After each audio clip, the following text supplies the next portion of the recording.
Hey guys, what's going on? Today on High and Small Engine Repair, we're going to be looking at this radio and installing it, and we show you how to install any radio, including this one.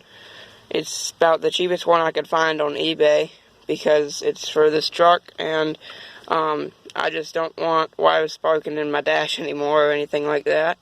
And if it plays some music, that'll be cool too. So, we've got the radio here.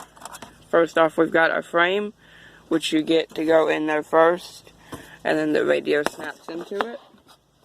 And then we have our wiring.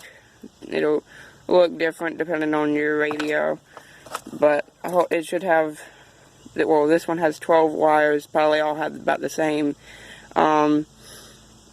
It's got the wires here for different speakers, and the power wires, and one for the antenna.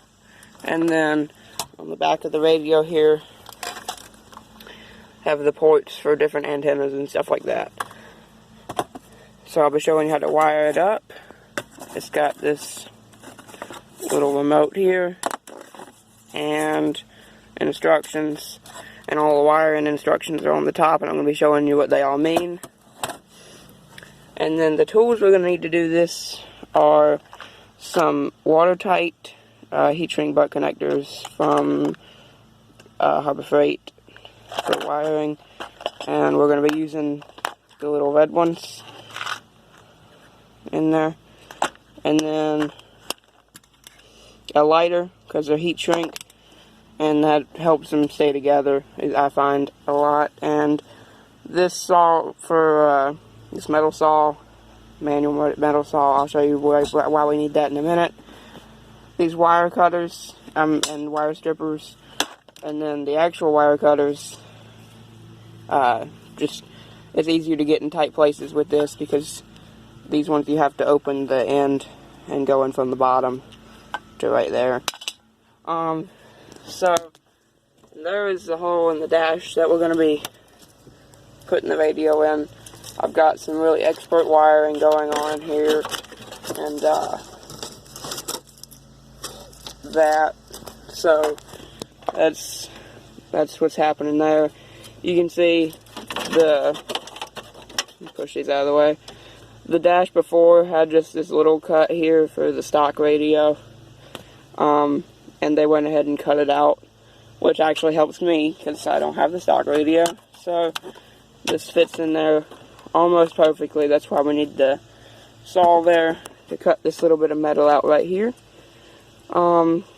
And this little cover around it will cover up all the jagged edges and stuff, hopefully, and it'll look halfway decent too. So first off, I'm probably gonna cut this out. You shouldn't have to do this when you're doing it unless you got the same kind of setup I've got going on here with some janky cuts and stuff in the dash. So I'm gonna go ahead and do that, and I'll show you when it's done. Alright, so I went ahead and grabbed a hammer and some pliers, and I cut the top and bottom, cut little slits, and then just took the hammer and persuaded it back in there. And now my frame for my radio will fit in there. See if I can get it in there for you. Well, it did. It will fit in there. Here. Go. It's a little crooked, but the radio went in it, I checked, so that's good. It only took me a couple minutes, and it works. So now we're going to pull this wiring through this little frame here and start cutting and getting some ends on it. Alright, so I went ahead and pulled all the really good tape off of these, well, most of it anyway, and we're going to put some in, strip the ends off of these wires, so I can get them to where I can put connectors on them and stuff like that. And then after that, which I think you guys should all know how to do that. Well, actually, here, I'll just show you. You just go ahead and open these wire strippers up, and you go from the biggest hole down to the smallest hole if you don't know what gauge wire it is. If you know what gauge wire it is, then just whatever number is beside which hole.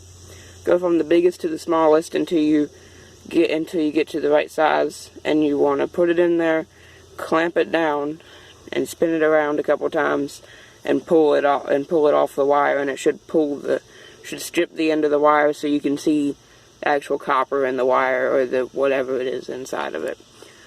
And then we can start putting connectors on them in just a minute.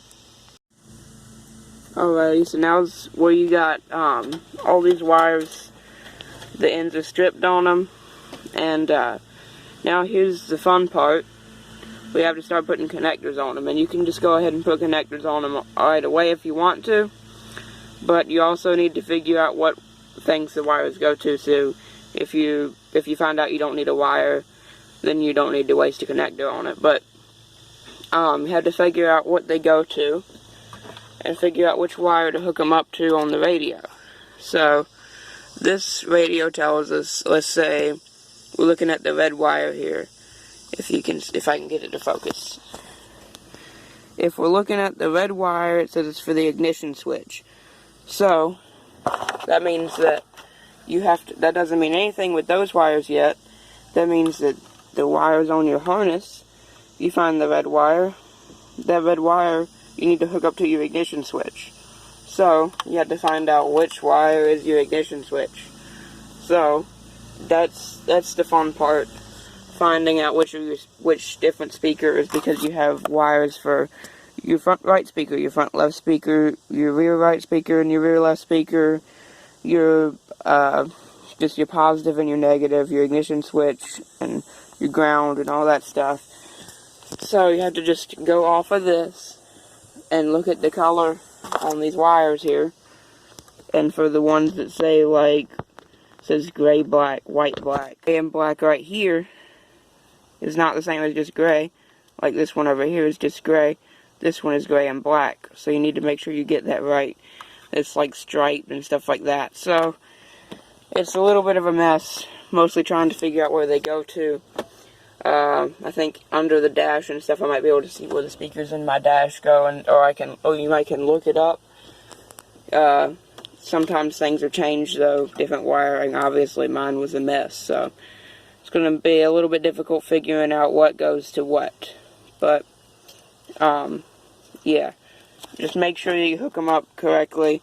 Also, one thing to note, on a lot of radios, you can see this yellow wire and this black wire are thicker than the other two, even though this one's red. The yellow wire normally goes to your main power, your black wire normally goes to your ground, your blue wire goes to some kind of antenna or something, and your red wire goes to keyed power. So when you turn the key on, the power to the radio comes on, so it's not always on. So make sure you check that, make sure you've got that right, because sometimes it's a little bit confusing. Alright, well, I'm going to get to doing that, and I'll show you how to do a connector in a minute. Alright guys, so I'm going to show you how to hook up a connector here.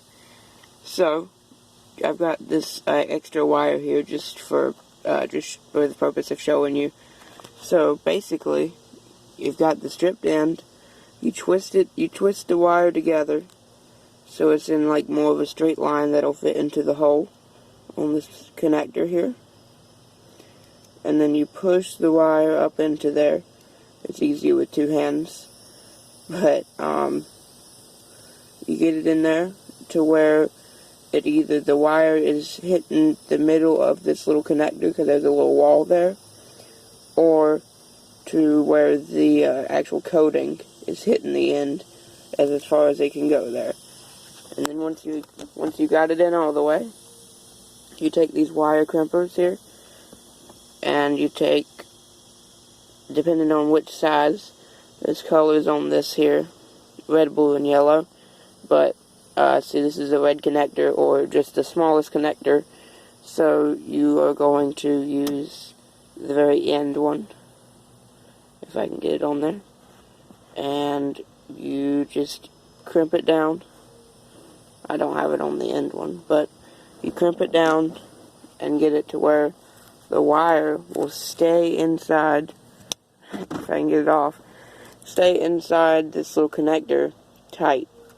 And then after it's there, you just take a lighter, like this here, and you get the very end, where, not where you crimp it, because you can see there's a little metal piece in the middle where you crimp it, and you just heat that up.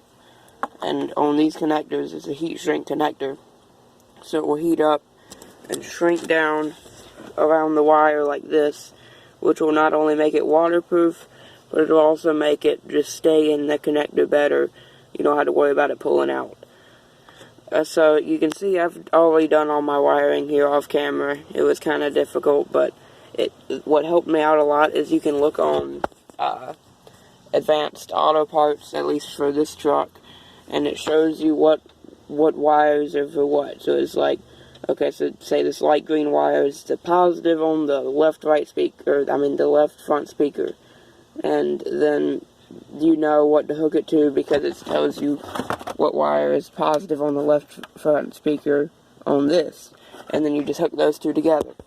And after a little bit of work, you have this clump of wires, and I zip tied them all up and everything to make them stay a little better and everything, and I can tuck them in there, and it's easier with two hands, so I'm just gonna go ahead and tuck these in and everything and put the radio in the dash and see if we can get some music. Alrighty, so I went ahead and tucked that in there. It looks okay, and we're gonna go ahead and turn the ignition on. It's gonna have a buzzer for a minute though. There we go. The radio's turned on. That's a good sign. Alright. On button, everything turns blue. And there's some really loud static. We've got radio. And turn that off. So, that's good. The radio works. This was really cheap, and it was a pretty easy install. Hardest part is figuring out your wires. Obviously your radio won't be exactly like mine, so the wires might be different and everything, but this is a really cheap radio. I was just trying to, like I said, get the wires hooked up and everything so things weren't sparking, and I got some whatever quality music. Well, it doesn't really matter to me, but yeah, I think that's about it. If you learned anything, or if you need help learning anything, let me know in the comments, anything like that, and any videos that you want me to do in the future. You're welcome to put it down there, and I'll try and see if I can get it to you. But yeah, if you thought this was interesting and you liked the video, leave a like. If you could subscribe, that would help as well. And I'll see you next time.